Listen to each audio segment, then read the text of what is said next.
चल रहे हैं, भरपूर आर्टिफिशियल इंटेलिजेंस का यूज़ किया जा रहा है आपके इलेक्शंस में। ठीक है, आर्टिफिशियल इंटेलिजेंस तो पता ही होगा आपको क्या है।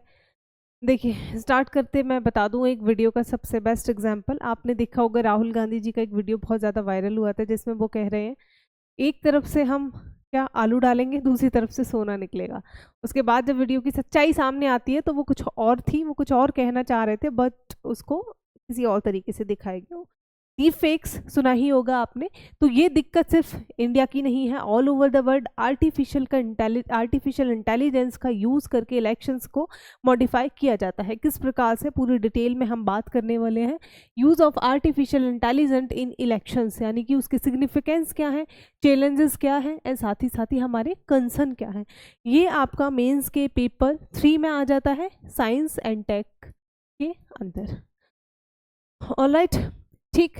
तो artificial intelligence and deep fake are increasing by being used to manipulate elections world wide. तो सिर्फ मैंने वही कहा, इंडिया की बात नहीं है, ऑल ओवर द वर्ल्ड में इलेक्शंस को मॉडिफाई करने के लिए आर्टिफिशियल इंटेलिजेंस यानी कि और डीप फेक वीडियोस का काफ़ी ज़्यादा इस्तेमाल किया जाता है। डीप फेक वीडियोस किसी पॉलिटिकल पार्टी की के किसी भी लीडर की बना दी, ठीक, जब लोग देखेंगे है ना, तो फिर क्या होगा, उन पर गलत इम्पैक्ट पड़ेगा। जैसे सबसे पहले ज़्यादा तो हम रिलीजन पे टारगेट कर सकते हैं। कोई पर्टिकुलर लीडर है किसी भी पार्टी का, उसकी डीप फेक बना दिया आपने कि वो किसी भी रिलीजन के बारे में बहुत ज़्यादा भद्दी बातें बोल रहा है, तो आप क्या वोट दोगे? आपकी धार्मिक भावना आहत कर दी उसने, नो मैटर वॉट, आपको कितना ही पसंद है वो, आप वोट देना पसंद नहीं करेंगे। तो ये क्या हुआ, एक प्रकार का डीप फेक वीडियो हो गया, और जिससे हमने वोटर की जो वोट देने की इच्छा थी उसको परिवर्तित कर दिया, यानी कि उसको मैनिपुलेट कर दिया उसके डिसीजन को। It poses a significant threat to democracy. लोकतांत्रिक देश का सबसे पहला सिद्धांत ही यही है, फीचर ही यही है कि एक किसी भी डेमोक्रेटिक कंट्री में फ्री एंड फेयर इलेक्शन होने चाहिए। बट जब आप इलेक्शंस को मॉडिफाई कर रहे हो तो क्या फ्री एंड फेयर इलेक्शन रह गए? तो ये थ्रेट पहुंचाता है हमारी डेमोक्रेसी को। तो एक्स सर्कुलेशन ऑफ, तो मैं वही अर्जेंटीना के केस में बात कर दूं तो वहाँ के एक प्रेसिडेंट का इस प्रकार से इलेक्शन के टाइम पे वीडियो वायरल होता है। साथ ही टर्की के केस में भी देखा जा सकता है, ठीक है, उन लोगों के वीडियो वायरल होते हैं, देन उसके बाद इलेक्शंस पे बहुत ज़्यादा असर उनका देखने को मिल जाता है। तो ऑल ओवर द वर्ल्ड की बात करें, 2024 के इलेक्शन में ही लगभग 4 बिलियन वोटर्स को 50 से ज़्यादा कंट्रीज़ में आर्टिफिशियल इंटेलिजेंस ने अफेक्ट करा है, वोटर्स को मैनिपुलेट करा है। ठीक है, तो अब आता है हाउ डीप फेक रेस्ड। ये डीप फेक वीडियोस बनाने का प्रचलन आया कैसे? पहले तो नहीं होता होगा। फर्स्टली 2017 में एक रेडिट यूजर के द्वारा हॉलीवुड सेलिब्रिटी का एक वल्गर वीडियो बनाया जाता है डीप फेक का इस्तेमाल करके। तो पहली बार 2017 में आता है। बहुत ही आसान है यार, आजकल के टाइम में तो टेक्नोलॉजी का ज़रा सा यूज़ करके हर कोई डीप फेक वीडियो बना देता है। अभी पीछे मोदी जी का वायरल होते थे, ठीक है, हैशटैग मेलोडी करके। द यूज़ ऑफ कॉलिंग, कैसे इलेक्शंस के टाइम पे आपने ऑटोमेटेड कॉल सुनी होंगी। ऑटोमेटेड कॉल्स का इस्तेमाल सबसे पहले 2007 में हुआ था कि पार्टी ने इतने काम करे हैं हमारे, आपके पास एक कॉल आ गया, आप सुन रहे हो, उधर से कोई बोल रहा है, वन वे कम्युनिकेशन, वोट दीजिए हमें, हमने ये काम करें, मतलब इस प्रकार से ऑटोमेटेड कॉल सारी ही पार्टीज करती हैं। तो सबसे पहले इस्तेमाल हुआ था इसका 2007 में। सोशल मीडिया का 2014 में यूज़ बहुत ज़्यादा बढ़ गया। व्हाट्सएप पे आप वोटिंग का प्रचार कर रहे हैं, ठीक है, किसी भी पॉलिटिकल पार्टी का प्रचार कर रहे हैं, सोशल मीडिया, उस वक्त तो फेसबुक ज़्यादा चलता था, फेसबुक हो गया, व्हाट्सएप हो गया, हर जगह पे। इन 2014 एंड व्हाट्सएप इन 2019 का व्हाट्सएप में इस्तेमाल किया गया था इलेक्शंस के लिए।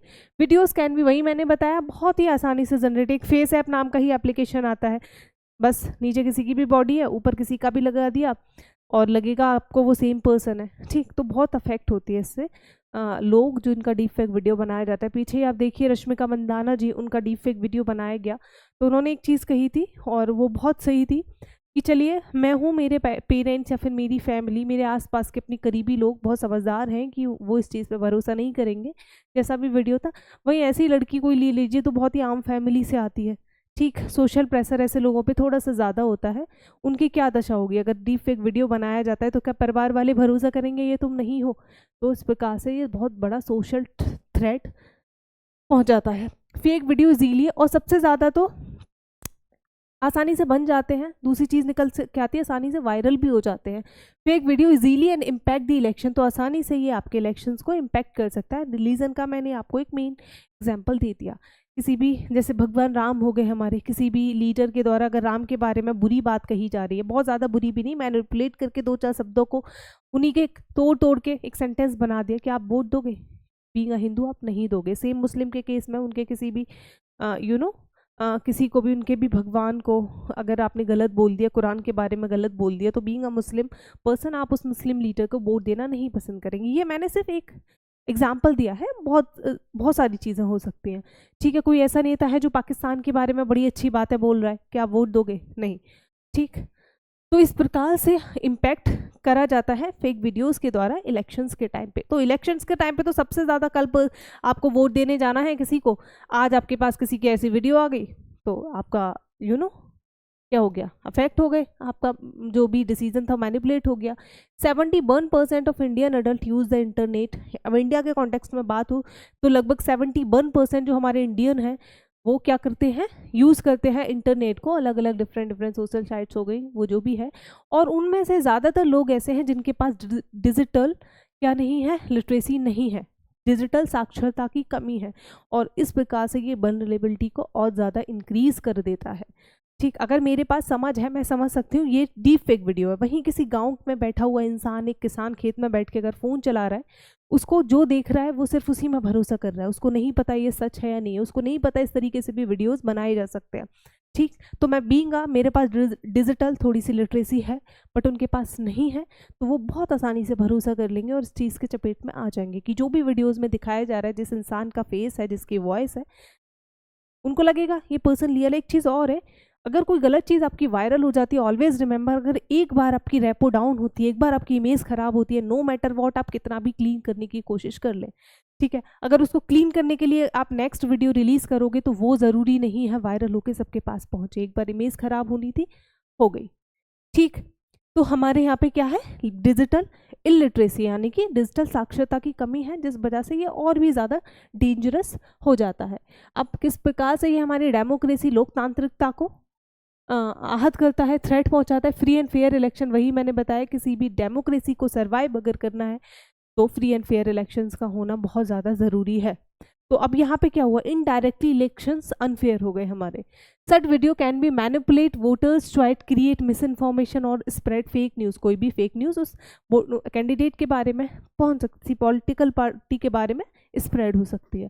इमेज, वही मैंने बताया, image can be destroy and improve. हाँ, एक चीज़ और यहाँ पे इम्प्रूव भी की जा सकती है। किसी लीडर के बारे में इतनी अच्छी बातें फैला दी, वो सर्कुलेट हो गई सब में। अब तो भाई बहुत ज़्यादा, कि पहले के आपके कौन हमारे देश में प्राइम मिनिस्टर, कितनी जानकारी होती थी, न्यूज़पेपर आते थे, कल जो चीज़ हुई है घटित आज हमने आके पढ़ ली, ठीक है। लेकिन आज के टाइम पे आप कितना करीबी से जानते हो, प्रधानमंत्री मोदी जी पहले ऐसे प्रधानमंत्री होंगे जिनको इतना ज़्यादा हम जानते हैं, जिनके बारे में, जिनको इतना सुनते हैं। पहले वो चीज़ें नहीं थी, बिकॉज सोशल मीडिया का यूज़ बढ़ गया।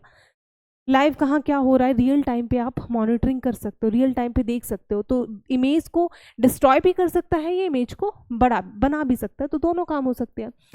Indian parties are using AI for defaming and praising. वही मैंने बताया कि इंडियन की जो हमारी पॉलिटिकल पार्टीज हैं वो किसी अदर पार्टी के मेंबर को, पर्सन को डिफेम करने के लिए यूज़ करती हैं, साथ ही अपने पर्सन को। ये किसी पर्टिकुलर पार्टी के बारे में बात नहीं करती हूँ, दोनों अपोजिशन हो गई, रूलिंग हो गई, दोनों एक दूसरे पे छीटारोपण ये सब करते रहते हैं, ठीक है, कोई एक नहीं, तो प्रेज भी करने के लिए। This violets the spirit of democracy and prevents fair election. And एक चीज़ और यहाँ पे लास्ट निकल के आता, माइक्रो टारगेटिंग एंड कस्टमाइजेशन कैसे किया जाता है। कभी देखा होगा आपने, मैंने एक वीडियो देख ली, जैसे बीइंग अ स्पिरिचुअल पर्सन, मैं शिव जी को बहुत ज़्यादा मानती हूँ, कि इसमें शिव जी की ही वीडियो देख रही हूँ मैं, एंड देन मेरी फीड क्या है वही हो जाएगी, सेम मुझे रिकमेंडेशन जो है वो आनी शुरू हो जाएंगी, सेम वीडियोज़ बार बार आती रहेंगी, मतलब मेरा फीड वैसा ही जनरेट हो गया।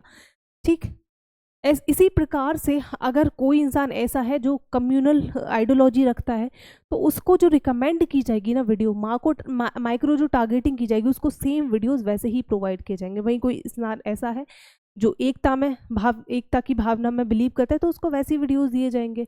ठीक है, कोई अगर बीजेपी मोदी जी का सपोर्टर है, एक वीडियो उसने देखी, तो उसके पास बाकी वीडियोस वैसे ही आएंगे। सेम अगर कोई अपोज करता है या फिर कांग्रेस का सपोर्टर है या फिर आम आदमी पार्टी का सपोर्टर है, तो उसके पास वैसे ही वीडियोस आना शुरू हो जाएंगे। अगर किसी की मानसिकता नेगेटिव है, गलत देखना ज़्यादा पसंद है, तो उसके पास फीड वैसे ही जनरेट होती चली जाएगी। तो ये क्या है, हमारा माइक्रो टारगेट करता है लोगों का। अब कोई किसी की मानसिकता वैसे ही गलत है और वैसा ही कंटेंट आप उसको प्रोवाइड किए जा रहे हो तो और ज़्यादा उसके दिमाग में क्या गंदगी भरेगी ना, तो ये गलत है माइक्रो टारगेटिंग करना।